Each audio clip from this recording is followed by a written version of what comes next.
Hey guys, and welcome back to my channel. So today I'm going to talk to you about some murder cases that happen around Halloween or on Halloween night. So let's go ahead and get right on into it. So the first case we're going to talk about is Yoshi Hattori. Okay?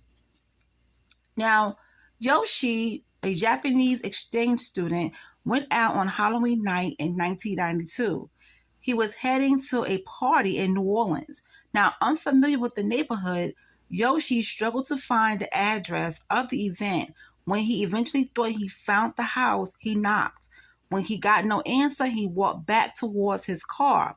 Suddenly, the door of the house opened, and Yoshi said, "We are here for the party." But the man in the doorway shot Yoshi with a revolver.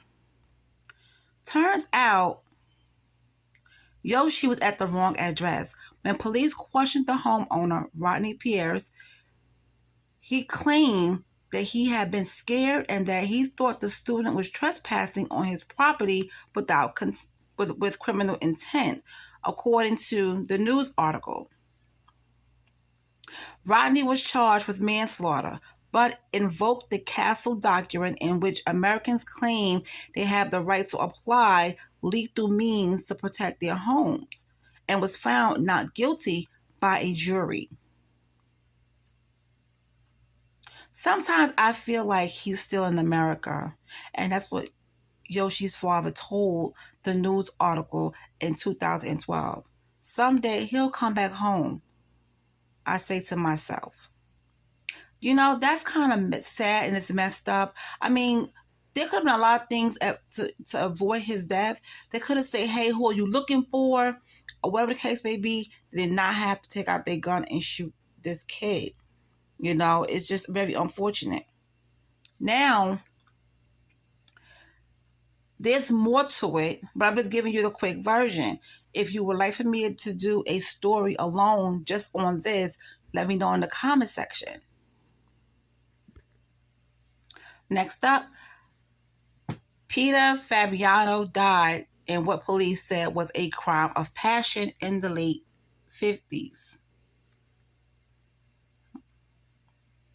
When Peter and Betty Fabiano went to sleep Halloween night in 1957, they thought they were finished with trick-or-treaters. But in the middle of the night, the doorbell of their Los Angeles home rang. Peter got out of the bed and brought candy to the door. On the doorstep was a woman wearing a mask. She raised her hand, which was in a paper bag, and shot him in the chest. He died instantly. Now, according to the Los Angeles Times, police eventually arrested a woman named Joan Rabel, who reportedly had a sexual relationship with Peter's wife, Betty. It's believed that Joan talked another woman, Golden Pizer, into murdering Peter. Oh, Lord. Joan was convicted of second-degree murder along with Pizer and was sentenced to 5 years to life in prison, and both women were later released. Betty was never tried for any connection in her husband's death. Wait a minute now. Hold on. Hold on. So basically, Betty was Peter's wife. She had a relationship with Joan. So I guess she was trying to get Peter out of the way so that her and Betty could be together forever. But wow, that took a turn that I was not expecting. I thought the person that shot Peter was a man, but it's a girl, it's a woman. Okay.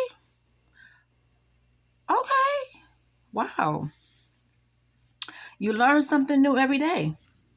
You learn something new every day. Now, the next story I want to talk about is Johnny Frank Garrett.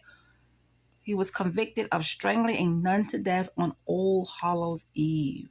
On October 31st, 1981, Sister Tadia Ben's body was found naked in the convent in Texas. The other nuns in the house noticed a broken window in the community room, so they called the police immediately. Authorities found Ben's clothing and a knife under the bed. Meanwhile, an autopsy revealed the nun was stabbed, strangled, and sexually assaulted.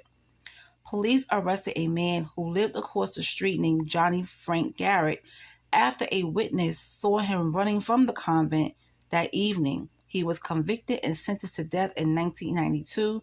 His last words were reported to be, "I like to thank my family for loving me and taking care of me. The rest of the world can kiss my ass." Jesus Christ. Goodness. Okay. Next up, Karl Jackson. Karl Jackson was killed over an egging incident. Throwing eggs on Halloween night is typical a harmless prank, but in 1998 it turned deadly. When 21-year-old Bronx resident Karl Jackson and his girlfriend went to pick up her son from a party, teenagers threw eggs at their car. Jackson got out of the car to yell at the pranksters to stop. In response, one of the teenagers pulled out a gun and shot Jackson through the head. He died instantly, and that was in the New York Times. 17-year-old Curtis Sterling was charged with second-degree murder and criminal possession of a weapon. He was convicted and is serving 20 years. Now, according to the news article, he receives a card in the mail every Halloween that reads, "I'm glad you're still there," from Jackson's mother. Wow. Now, if you are from New York, I don't know if they do this any other place, but if you're from New York, you know, in the 90s, from the 80s to the 90s, every Halloween, it'll start Halloween Eve all the way to Halloween. I mean, that's when eggs, everybody goes to the store, they buy eggs and they throw them at the bus, they throw them at cars, they throw them at people, okay? They'll go up on the building, on the roof, and start dropping eggs down. That's the only part of Halloween that I could not stand, you know, being a New Yorker. I did not like that at all. I never participated in the egg throwing. For what? It didn't make sense to me, but hey, that's what they did.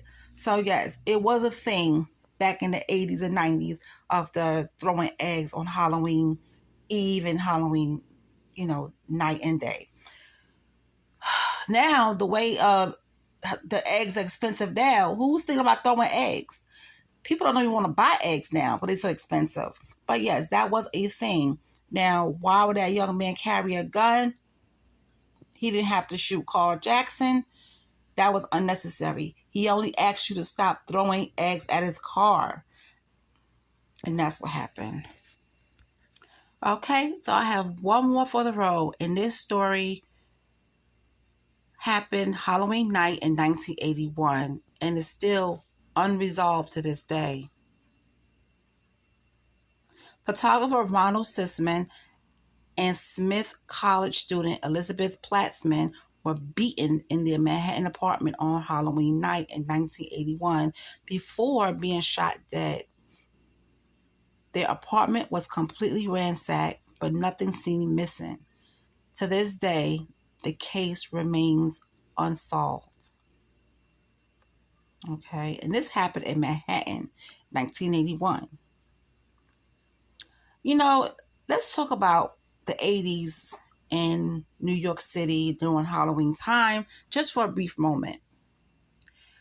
Halloween in New York City, it can be fun.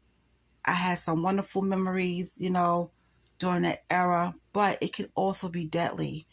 I remember, you know, those Halloween parties that we used to have in public school.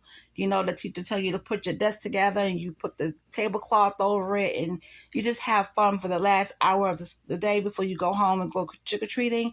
Well, every Halloween, there's always some white van or some creepy van, you know, circulating around the school area or where the children walk home.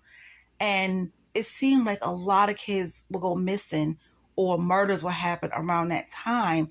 I remember clearly when we were all leaving to go home, my grandmother didn't live too far from my school, just around the corner. But when I turned the corner, I had to walk up the block to our apartment. And I remember a few of us that was going the same way. We saw a white van. The guy looked creepy inside. It wasn't no costume. He was just riding slow and just, riding around the school, I guess, looking for a victim. And I remember just hauling ass. Like I didn't even like care.